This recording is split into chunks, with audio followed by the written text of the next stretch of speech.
But welcome to the Funding Network's first Impact Storytelling Workshop. I'm Julie MacDonald, I'm the CEO of the Funding Network, and it is wonderful to be at these fabulous offices here at Canva today. Thank you, Canva.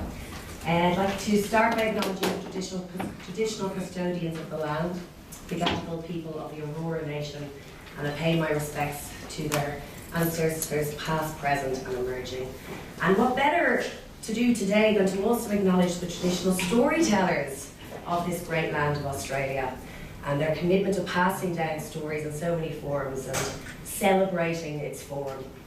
So what better way to start than with a story? And I would like to, I'm not very good at clickers, let me just click through the first clicker. And this is a story of Max, and some of you in the room may know this story. But Max was just 32 years of age when he was driving home from his high-flying advertising job in London in his brand new VBW when a fire engine ran a red light on the way to an emergency and straight through his car. And this is Max's car. Hi. So Max's life, as you can probably tell from this photos, was left in shreds. He had a severe brain injury, a spinal cord injury, his speech was left, and he was really just looking at a future in a wheelchair with a disability for the rest of his life. Unable to cope, his wife of just 1 year left him. She just couldn't imagine their future together. And Max sunk into a deep, deep depression. He had no one but a carer and his family members for company to look after him, and it slowed down his progress. About 4 years later, on a day that Max describes as the day his life pivoted again, Justine, a 6'2" blonde nurse from far north Queensland who was on her gap year over in London, was sent to look after Max while his carer was away. Max, not surprisingly, was totally smitten by Justine. Justine was totally taken by Max's wicked sense of humour, and the two of them became good friends. They became close, and then they fell in love. Oh. So today, Max and Justine are 10 years married. They've moved back to Australia, and so frustrated by the lack of access to information and the lack of access they have to the things that most couples enjoy, like going to the beach, having a coffee, meeting friends. They've now dedicated their lives to a platform called Real Easy, and it's like a TripAdvisor for venues, activities that people can actually rate and how accessible they are. Now, I know this story because Max pitched with the beautiful Justine, there he is, at TFN last November, raising over $50,000 to launch Real Easy. And I'll tell you, there wasn't a dry eye in the house. Karen will attest to that, including my own. I have a 100% cry rate. But what really, that's fantastic, amazing money for an amazing project, but not a single person in that room may remember how much was raised in the future, nor will they possibly remember what it was for, but everyone will remember Max's story. That was one really powerful story that will stay with me for life. It's one of probably only hundreds of stories we're privileged to hear at the Funding Network every single day, and stories are really the heart and soul of what we do. And in telling Max's story, there was a bit of a structure to it, which you'll learn a bit more about later. But through that structure, I wanted you guys to understand Max's challenges and his triumphs, to understand how it might feel to have your life taken away in seconds. But I didn't use facts and figures.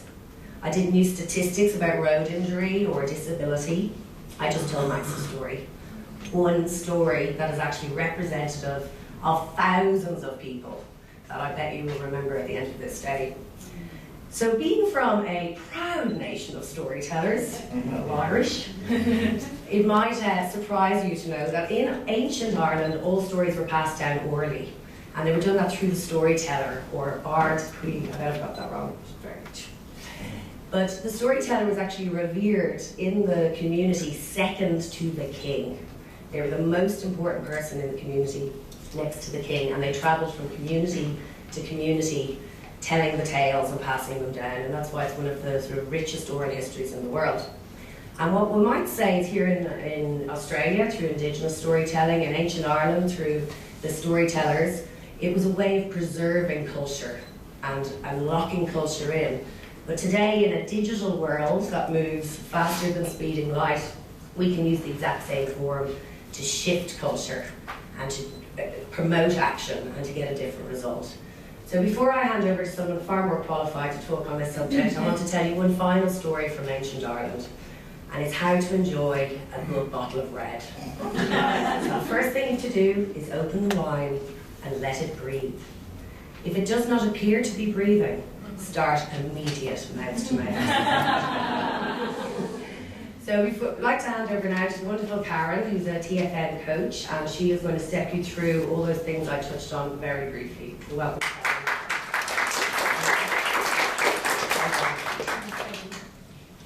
Okay guys, can you hear me okay?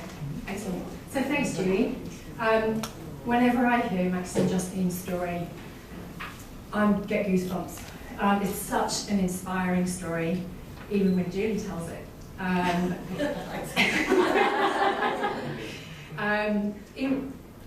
From such a traumatic event. But also, it's a great example of how purpose through storytelling can create action. And that's what we're really here to talk about today. So, good morning and welcome to the workshop. So what we're going to do today is, first off, we're going to go through what impact storytelling is. I'm guessing you are all probably quite familiar with a story. There's plenty of blogs and videos out there that tell us that.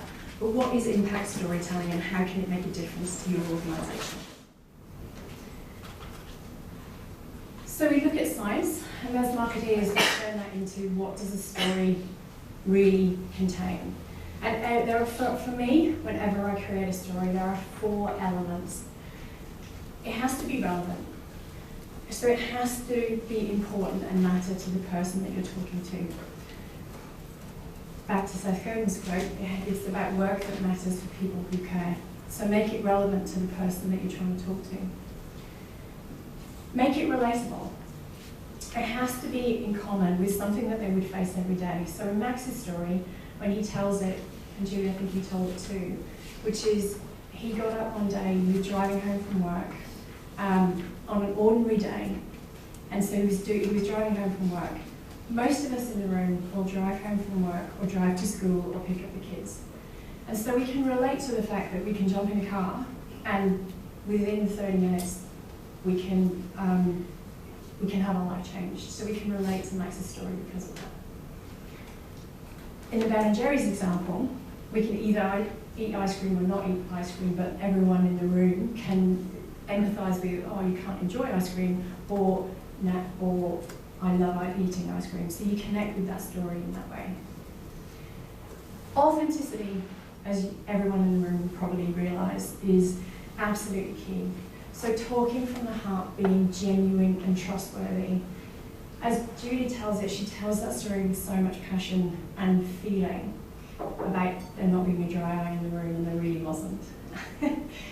So Max's story becomes authentic, and when you hear Max and Justine talk it is absolutely authentic. And Kylie, when you guys did your story, it was absolutely authentic and through to the heart. And then empathetic. Well, coming back to the oxytocin, we need to create empathy. So we need to understand, show that we understand the feelings of the person so that we can connect with them and they relate to us. So those are the 4 things I want you to remember when we come to doing the storytelling. On page 2, you have a worksheet, goals and audience. And in this section, what I'd like you to do is to take a look at how to get clear on your purpose and the best stories to communicate it. So take a step back and think about what the outcome and the story is. You okay with that one there with goals and audience?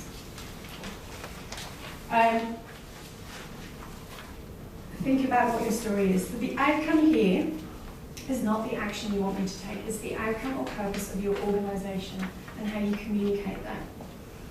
The second part is to identify who are you talking to. So what is this story in particular? Because you may have different audiences in your organisation.